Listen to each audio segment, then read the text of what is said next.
Namaste, Dandavat Pranam.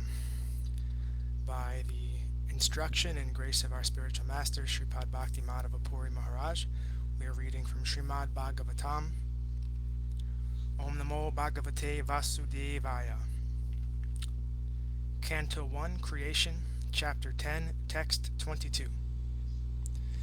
Saeva Bhuyo Nijavirya Koditam Swajiva Mayam Prakritim Susrikshatam Anhama Rupatmani Rupanamnai Vidhit Samhano Nusasha Sastra Krit.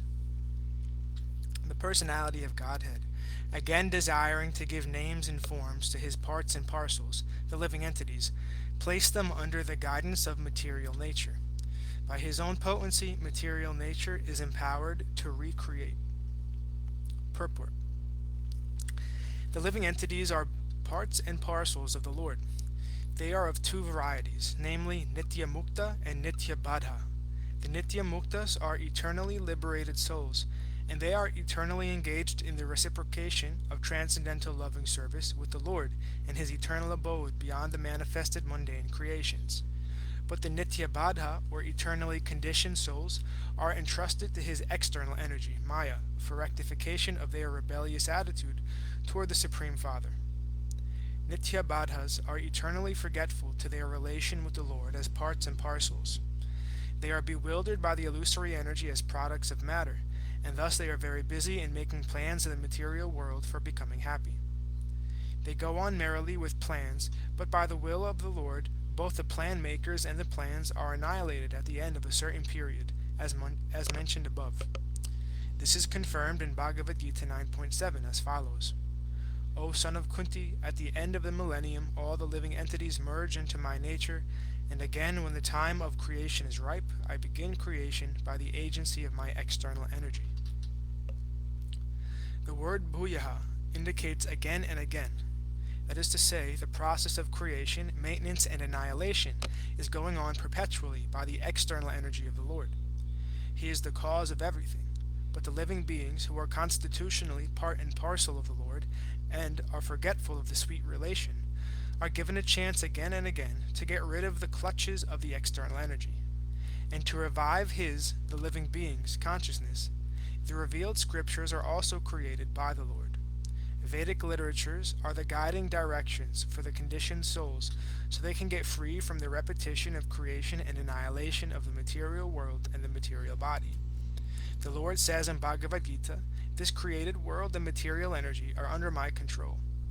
Under the influence of Prakriti, automatically they are created again and again, and this is done by me through the agency of my external energy. Actually, the spiritual spark, living entities, have no material names or forms, but in order to fulfill their desire to lord it over material nature, the energy of material forms and names, they are given a chance for such false enjoyment, and at the same time they are given a chance to understand the real position through the revealed scriptures. The foolish and forgetful living being is always busy with false forms and false names. Modern nationalism is the culmination of such false names and false forms. Men are mad after false name and form. The form of body obtained under certain conditions is taken up as factual, and the name also taken bewilders the conditioned soul into misusing the energy in the name of so many isms. The scriptures, however, supply the clue for the understanding the real position, but men are reluctant to take lessons from the scriptures created for all human beings. But men are reluctant to take lessons from the scriptures created by the Lord for different places and times.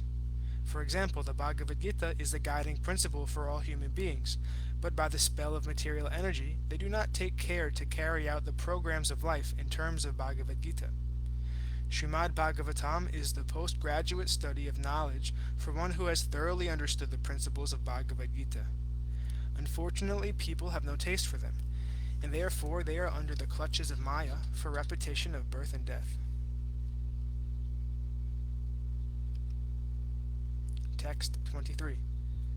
Sabhayam yat padam atra surayo jitendriya nirjita matar ishvana pasyanti bhakti yukta lita malatmana nan vesha sattvam parimarshtum arhati.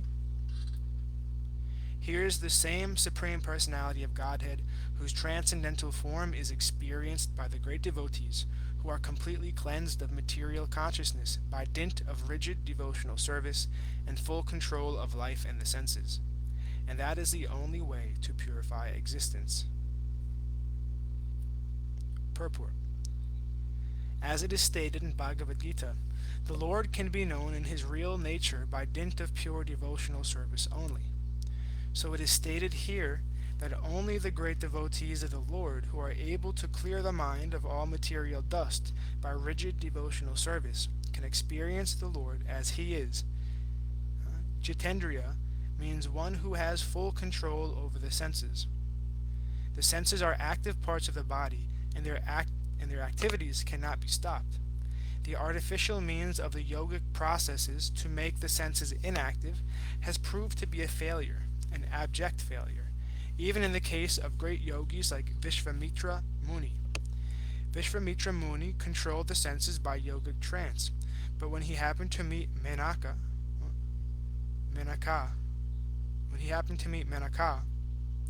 a heavenly society woman, he became a victim of sex, and the artificial way of controlling the senses failed. But in the case of a pure devotee, the senses are not at all artificially stopped from doing anything, but they are given different good engagements.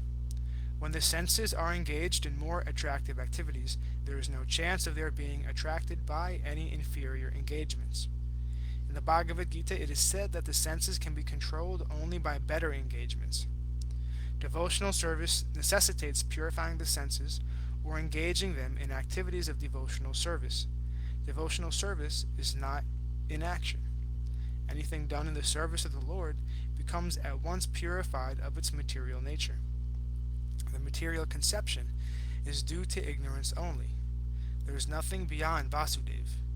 The Vasudeva conception gradually develops in the heart of the learned after prolonged acceleration of the receptive organs, but the process ends in knowledge of accepting Vasudeva as all in all. In the case of devotional service, this very same method is accepted from the beginning, and by the grace of the Lord, all factual knowledge becomes revealed in the heart of a devotee due to dictation by the Lord from within. Therefore, controlling the senses by devotional service is the only and easiest means.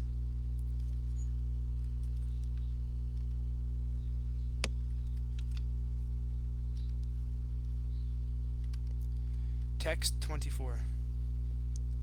Sabhayam Sakhi Anugita Satkato Vedeshu Guhyeshu cha Guhya Bharibihi Yaeka Isho Jagad Atmalilaya Shujatya Vatyati Natatra Sajate.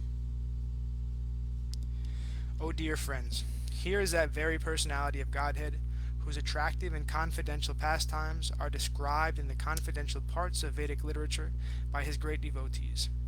It is he only who creates, maintains, and annihilates the material world, and yet remains unaffected.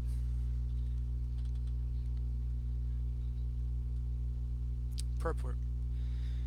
As it is stated in Bhagavad Gita, all the Vedic literatures are glorifying the greatness of Lord Sri Kṛṣṇa.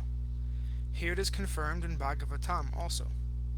The Vedas are expanded by many branches and sub-branches by great devotees and empowered incarnations of the Lord, like Vyasa, Narada, Shukadeva Goswami, the Kumaras, Kapila, Prahlad, Janaka, Bali, and Yamaraj. But in Śrīmad-Bhāgavatam especially, the confidential parts of his activities are described by the confidential devotee Shukadeva Goswami.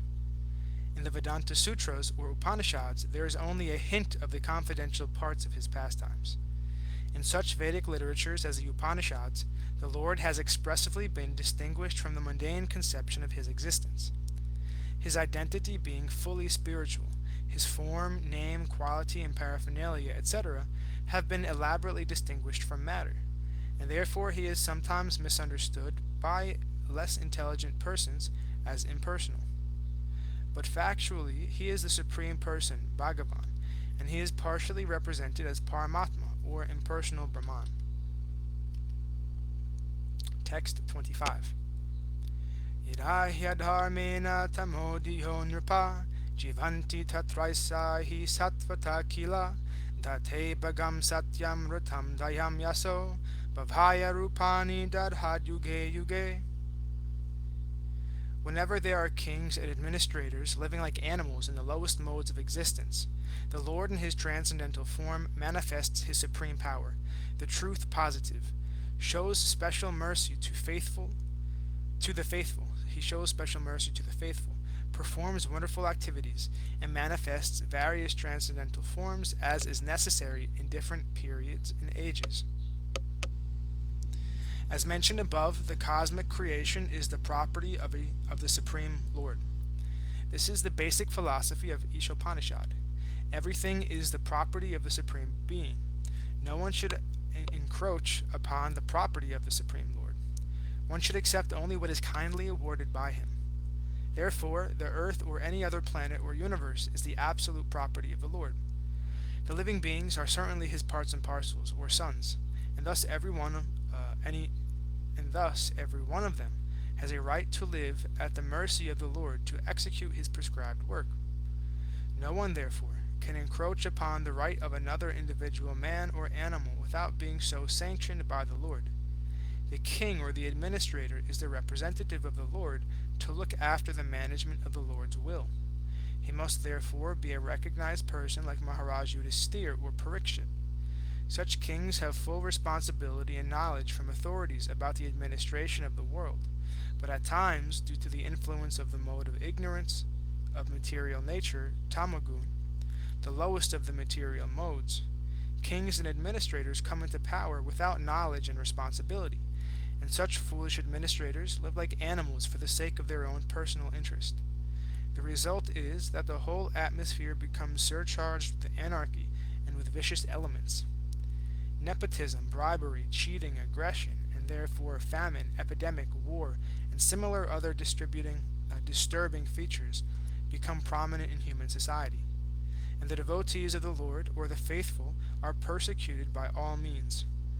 All these symptoms indicate the time of an incarnation of the Lord to re-establish the principles of religion and to vanquish the mal-administrators. This is also confirmed in the Bhagavad Gita. The Lord then appears in his transcendental form without any tinge of material qualities. He descends just to keep the state of his creation in a normal condition. The normal condition is that the Lord has provided each and every planet with all the needs of the native living beings. They can happily live and execute their predestined occupations to attain salvation at the end, following the rules and regulations mentioned in the revealed scriptures. The material world is created to satisfy the whims of the Nitya-Baddha, or everlasting conditioned souls, just as naughty boys are provided with playing cradles. Otherwise there is no need of the material world. But when they become intoxicated with power of material science to exploit the resources unlawfully without the sanction of the Lord, and that also only for sense gratification, there is necessity of the Lord's incarnation to chastise the rebellious and to protect the faithful. When he descends, he exhibits superhuman acts just to prove his supreme right, and materialists like Ravana, Hiranyakashipu, Kamsa are sufficiently punished. He acts in a manner which no one can imitate. For example, the Lord, when he appeared as Rama, bridged the Indian Ocean. When he appeared as Kṛṣṇa, from his very childhood he showed superhuman activities by killing Putana, Aghasura, Sakatasura, Kaliya, etc., and then his maternal uncle Kamsa. When he was at Dvārakā, he married 16,108 queens, and all of them were blessed with a sufficient number of children. The sum total of his personal family members amounted to about 100,000, popularly known as the Yadu Vamsa. And again, during his lifetime, he managed to vanquish them all.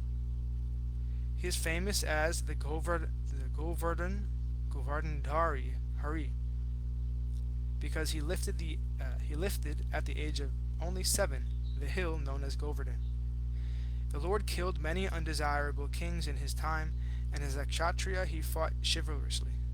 He is famous as a Samordva, unparalleled. No one is equal to or greater than him. text 26.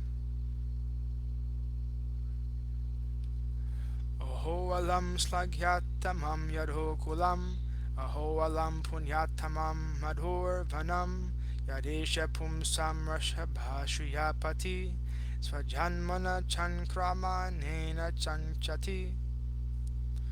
Oh, how supremely glorified is the dynasty of King Yadu, and how virtuous is the land of Mathura, where the supreme leader of all living beings, the husband of the goddess of fortune, has taken his birth and wandered in his childhood. Purport.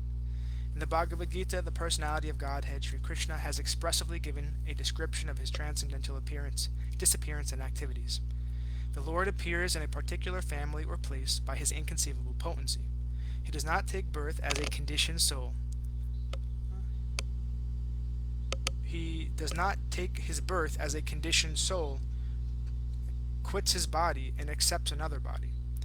His birth is like the appearance and disappearance of the sun. The sun arises on the eastern horizon, but that does not mean that the eastern horizon is the parent of the sun. The sun is existent in every part of the solar system, but he becomes visible at a scheduled time, and so also becomes invisible at another scheduled time. Similarly, the Lord appears in this universe like the sun, and again leaves our sight at another time. He exists at all times and at every place, but by his causeless mercy, when he appears before us, we take it for granted that he has taken his birth. Anyone who can understand this truth in terms of the statements of revealed scriptures certainly becomes liberated just after quitting the present body. Liberation is obtainable after many births, and after great endeavor in patience and perseverance, in knowledge and renunciation. But simply by knowing in truth about the Lord's transcendental birth and activities, one can get liberation at once. That is the verdict of Bhagavad Gita. But those who are in darkness of ignorance conclude that the Lord's birth and activities in the material world are similar to those of the ordinary living being. Such imperfect conclusions cannot give anyone liberation. His birth, therefore, in the family of King Yadu as the son of King Vasudeva, and his transfer into the family of Nanda Maharaj in the land of Mathura, are all transcendental arrangements made by the internal potency of the Lord. The fortunes of the Yadu dynasty and that of the inhabitants of the land of Mathura cannot be materially estimated. If simply by knowing the transcendental nature of the birth and activities of the Lord one can get liberation easily, we can just imagine what is in store for those who actually enjoy the company of the Lord in person as a family member or as a neighbor. All those who were fortunate enough to associate with the Lord, the husband of the goddess of fortune, certainly obtained more than what is known as liberation. Therefore, rightly, the dynasty and the land are both ever glorious by the grace of the Lord. That ends our reading for today. We'll continue from text 27, hopefully on Friday. All glories to Om Vishnupad Shripad Bhakti Madhava Puri Maharaj Ki Jai.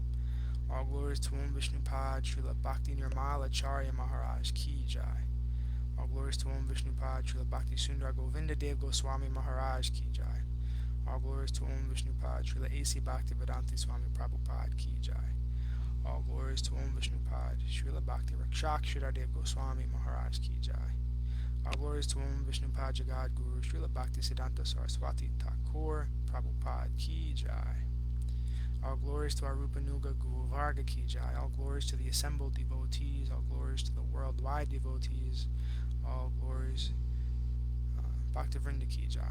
All glories to Sripad Bhakti Niskam Shanta Maharaj Ki Jai. All glories to Sripad Bhakti Vigyan Muni Maharaj Ki Jai. All glories to Navadup Dham Ki Jai. Nishingapoli Dham Ki Jai. Mayapur Dham Ki Jai. Ekachakra Dham Ki Jai. Jagannath Puri Dham Ki Jai. Jagannath Baladev Subhadra Ju Ki Jai. Vrindavan Dham Ki Jai. Sham Kund Radha Kund Ki Jai. Giri Govardhan Gupta Govardhan Dham Ki Jai. Tulsi Devi Bhakti Devi Vrinda Devi Ki Jai. Nitai Gaur Pramanandi Hari Hari